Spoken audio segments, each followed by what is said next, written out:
Fentanil no Recife. A droga da morte chega de bode e sanfona na terra do frevo. Meus amigos e minhas amigas do canal Pernambucando por aí, bom dia, boa tarde ou boa noite, porque nordestino não tem hora certa para conversar. A gente fala de sol quente ao meio-dia ou de vento frio de madrugada com a mesma prosa, desde que tenha um cafezinho coado na hora ou um gole de garapa doce. Hoje eu quero trazer uma história que parece novela mexicana, misturada com tragédia grega, mas que, infelizmente, não tem nada de ficção.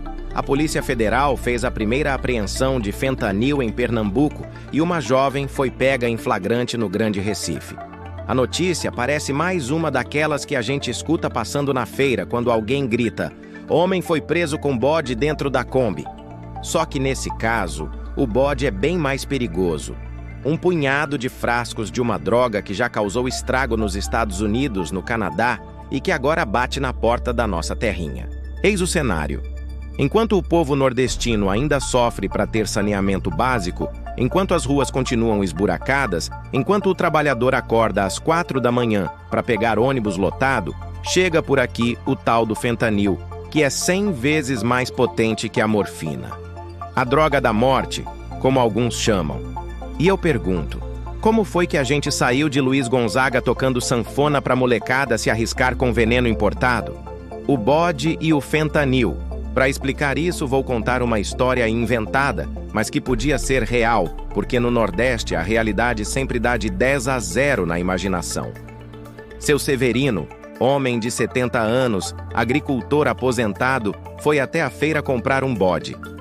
Chegando lá, o bode estava magro, com cara de doente. O feirante garantiu: "Isso é só fraqueza, se o senhor der capim e água, ele engorda". Seu Severino levou o bode, mas quando chegou em casa, o bicho caiu morto. Pois bem, esse bode é o fentanil. Chega disfarçado de remédio, de promessa, de alívio rápido. Só que por trás é peste pura. É como dizia Olavo de Carvalho: o problema não é a mentira grosseira, mas a mentira sedutora, aquela que vem embrulhada em papel bonito. E o Brasil, meus amigos, adora um embrulho bonito. A gente confunde facilidade com liberdade. Confunde prazer imediato com felicidade. Chesterton, aquele inglês espirituoso, já dizia que quando o homem deixa de acreditar em Deus, ele não passa a acreditar em nada. Ele passa a acreditar em qualquer coisa. E aqui no Brasil se acredita em qualquer coisa mesmo.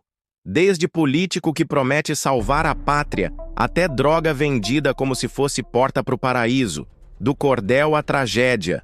Olha que ironia! Nossa cultura nordestina sempre foi de resistência, de encontrar poesia até na seca. Ariano Suassuna dizia que o sertanejo é antes de tudo um forte. Mas esse mesmo sertanejo, quando perde a fé e se deixa seduzir pelo canto da sereia, cai em armadilha. A apreensão feita pela Polícia Federal em Paulista é mais do que um caso policial. É o retrato de um país que perdeu o senso moral. Burke, o pai do conservadorismo moderno, já alertava que quando uma sociedade abre mão de suas tradições, ela se torna presa fácil do caos. E Scruton reforçava que a cultura é aquilo que mantém o tecido da civilização costurado. Se a gente deixa esse tecido se rasgar, o que sobra é o vazio, e o vazio sempre é preenchido por algo pior. Não é à toa que o fentanil encontrou espaço. O vazio espiritual, o vazio de valores, o vazio da família desestruturada, da escola que não ensina, da política que só mente. É o mesmo vazio que faz a juventude procurar no pó, na pedra ou na seringa a felicidade que não encontra na vida real. O Recife e a tentação. Recife, minha gente, já foi chamada de Veneza brasileira. Hoje, em muitos cantos, tá mais para Detroit tropical. Violência alta, esgoto a céu aberto, jovens sem perspectiva. E é nesse ambiente que chega o fentanil, a nova praga. E aqui cabe uma pausa bíblica. Em Provérbios, capítulo 14, versículo 12, está escrito: "Há caminho que ao homem parece direito, mas o fim dele são os caminhos da morte." O fentanil é exatamente isso. Caminho que parece alívio, mas leva à morte. Mas repare que a gente só ouve falar de combate ao fentanil depois que a Polícia Federal pega o primeiro carregamento. É como sempre, o Estado chega atrasado, igual aquele parente que só aparece no velório. A moral e o cinismo brasileiro. No Brasil, se discute mais sobre descriminalização de drogas do que sobre recuperação de usuários. A elite acadêmica, muitas vezes, trata o tema como se fosse questão estética. Ai, é preciso respeitar o direito do indivíduo de consumir. Ora, minha gente, direito de morrer não é direito, é sentença. Como dizia Olavo, um país sem senso de responsabilidade é um país sem futuro. Mas os políticos adoram o cinismo. Enquanto a moça presa em Paulista talvez nem soubesse direito o tamanho da encrenca em que se meteu, muita gente graúda lucra com esse comércio. E aqui vale lembrar da parábola de Cristo. Ai daquele por quem vem o escândalo. Melhor seria que lhe pendurassem uma pedra de moinho no pescoço e fosse lançado ao mar. Lucas capítulo 17, versículo 1. Quem lucra com esse veneno devia pensar nisso. Mas não pensa, porque o pecado do lucro fácil é mais forte do que o medo da justiça. O clímax, um país drogado. E aqui chegamos ao ponto alto da nossa reflexão. O Brasil inteiro está dopado. Uns pelo fentanil real, outros pelo fentanil ideológico. Tem gente que injeta na veia promessas de políticos, que acredita que o Estado vai resolver todos os problemas. Isso também é droga. E das mais pesadas. Scruton dizia que o vício mais destrutivo é a dependência de ilusões políticas.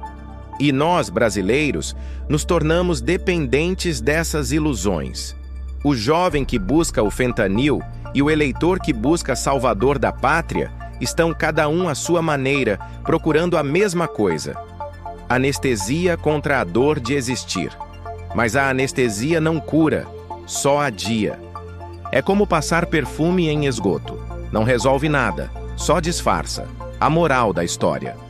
O que a apreensão de fentanil em Pernambuco nos mostra é que não existe vácuo moral. Quando a família não educa, quando a escola não ensina, quando a igreja se cala e quando a política corrompe, o vazio é ocupado por drogas, por crimes, por ideologias baratas. Chesterton dizia que cada geração é invadida por bárbaros. Nós os chamamos de filhos. Se a gente não ensinar a esses filhos o caminho da fé, da responsabilidade e do trabalho, quem vai ensinar é o traficante da esquina. A moral da história é simples, mas profunda. Precisamos resgatar o básico. Família firme, fé viva, cultura preservada. Precisamos olhar para a tradição não como peso, mas como herança. Só assim Pernambuco e o Brasil inteiro pode se livrar das pragas modernas que chegam embaladas como progresso. Conclusão. Meus amigos, a droga mais perigosa não é a que vem em frasco ou em pó. É a que vem em forma de mentira, de ideologia, de promessa vazia. O fentanil é só um sintoma de uma doença maior, a falência moral e espiritual da nossa sociedade. E se a gente não acordar, corremos o risco de virar mais um capítulo triste na história das nações que trocaram a fé pela ilusão, a responsabilidade pela moleza e a verdade pela mentira. Que esse caso sirva de alerta. Pernambuco é terra de guerreiro, de vaqueiro, de poeta e de santo. Não podemos deixar que seja também terra de overdose. E eu deixo a pergunta para vocês, que me acompanham aqui no canal. Será que a sociedade brasileira ainda tem forças para resistir a essa nova peste? Ou já estamos todos anestesiados pelo fentanil da ilusão? Se gostou dessa reflexão, curta, comente, compartilhe e se inscreva no canal Pernambucando por Aí. Até o próximo vídeo. Pernambucando por Aí.